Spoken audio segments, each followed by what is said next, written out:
de Fujimori, Vladimiro Montesinos. Vladimiro Montesinos es un mayor de baja, informante u oreja de la CIA. Uno de los hombres que estuvo muy cercano a Pablo Escobar, es más, Pablo Escobar le dio el primer milloncito de dólares para la campaña electoral que llevó a la presidencia a Fujimori. Se lo dio a Vladimiro Montesinos, su asesor, con la condición que todas las avionetas con pasta de coca de Perú hacia la selva de Colombia volaran sin ninguna restricción, y así fue.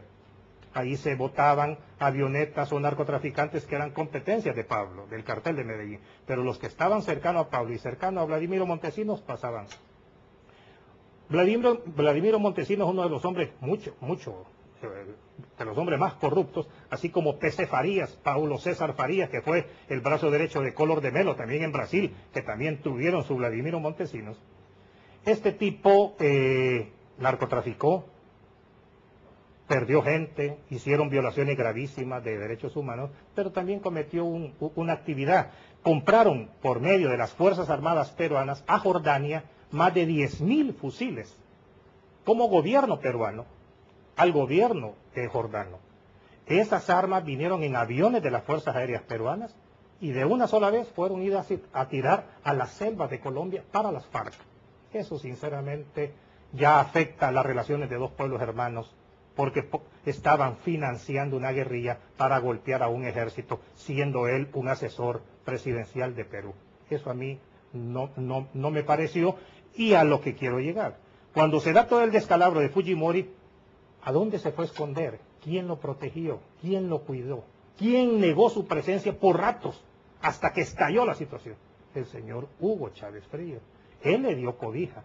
Él protegió a Vladimiro Montesinos. Estaba protegiendo a un narco, estaba protegiendo a un gran narcotraficante de armas también. Entonces, desde ese momento, la personalidad del coronel Chávez a mí no me agradó, porque se mete en un área demasiado delicada como es el narcotráfico. Y Venezuela está siendo el refugio de grandes capos de la mafia europea, en especial la rusa y la italiana. Ahí, es más, Vladimir Varela, alias Jabón, uno de los del cartel del Valle del Norte, ahí fue detenido o ahí fue ejecutado. Venezuela se ha convertido en el refugio, en el trampolín, en la salida de mucha y de una gran cantidad de droga que viene para estos países. Y se debe de investigar y se deben de deducir responsabilidades, porque los gobiernos no se pueden convertir en narcoestados, que es lo que a mí me preocupa en nuestro país. Que por más de 25 años, Guatemala, Costa Rica, Honduras, Nicaragua y El Salvador no pasa nada. Robo internacional de carros, secuestros, narcotráfico. Aquí estamos hablando de cargamentos de toneladas, y donde no se agarra ni el chucho que estaba cuidando la droga, cuando es imposible creer eso. Aquí estamos hablando que El Salvador es el recinto fiscal para el lavado de dinero, y no se investiga ni se agarra ninguna empresa ligada a esto, teniendo como historia los Cuevas Gamboa, teniendo como historia que el cartel de Cali había ya penetrado, familia de Pablo. En medio de eso sale la carta del congresista McGovern también pidiendo que se investigue a Godofredo Miranda en nuestro país.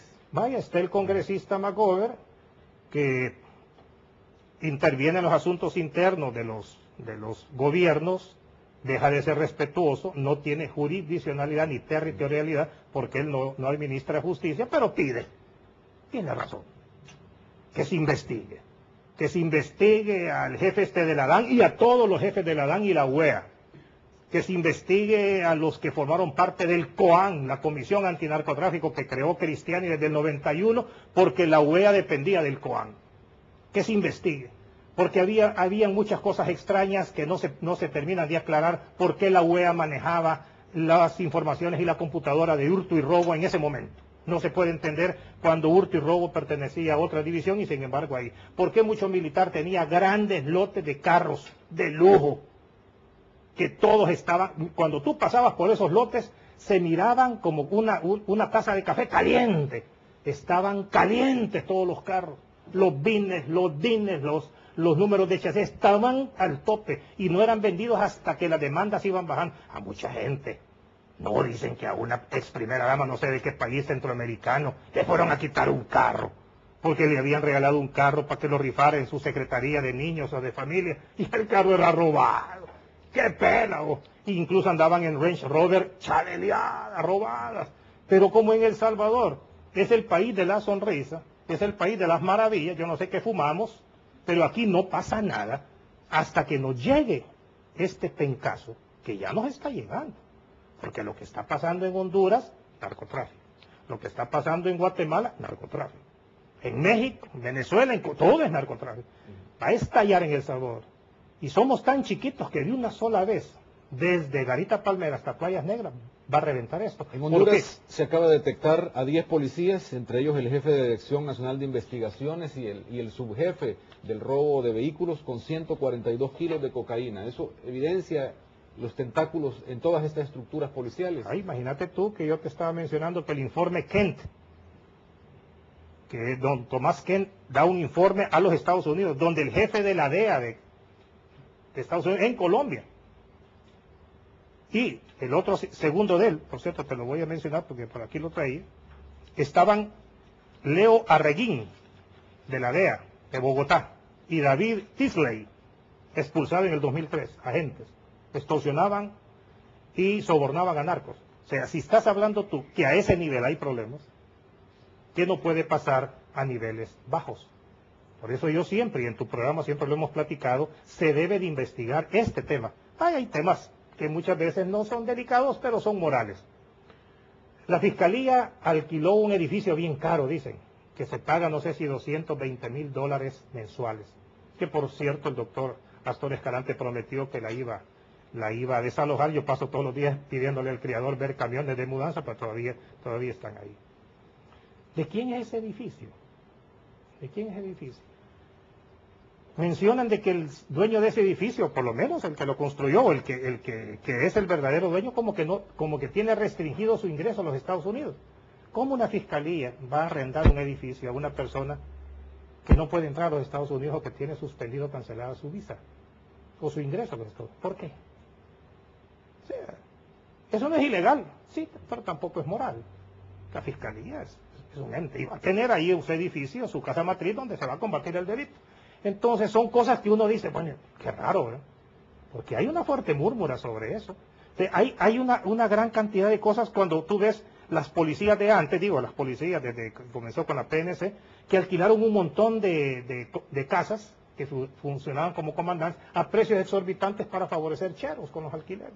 Es más, talleres eran favorecidos para la reparación de los vehículos con presupuestos infladísimos. Y el policía caminando a pie pidiendo fiado en la tienda porque no le alcanza el dinero. Con todas esas situaciones de corrupción administrativa y de corrupción, porque ya para que un congresista pida que por favor se investigue al comisionado de la DAN, y el comisionado de la DAN, en una carta muy inteligente, muy brillante, muchacho, ahí pide también que se investiguen a los fiscales, porque también los fiscales es el que dirige la investigación, y a la vez pide que se investigue a todos los agentes de la DEA que trabajaron como asesores de la DAN porque estaban informados. Es más, aparecen un montón de seudónimos. Aparece un Larry Holyfield, es el boxeador. ¿Por qué no seudónimo? Tú te has de acordar, Rafa, tú que te has movido en los medios de comunicación, de aquel famoso negocio que estaba allá por los 80 en la zona rosa, Flashback, que era un negocito de cafecito gourmet, cafés exóticos. El dueño de Flashback era Oreja, de la embajada. Y ahí se movía toda la coca aquí. ¿Qué pasa con el tema hondureño y la solución? Si regresa Zelaya o se queda Micheletti. Esto, como usted lo dice, va más allá de la política. Pero, ¿cómo debe ser la solución para efectos de estar alerta, de saber qué es lo que pasa? Si tú mencionas que ya aparece el hijo de Zelaya y hay 5 congresistas, 3 de la Florida y 2 de otros estados en Estados Unidos pidiendo a ver si no hay un juicio abierto en narcotráfico contra Zelaya, la situación es difícil.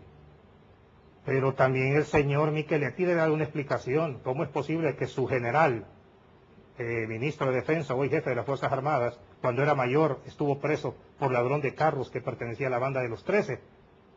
¿Cómo es posible que un militar que está preso por ladrón de carros siga ascendiendo en el ejército?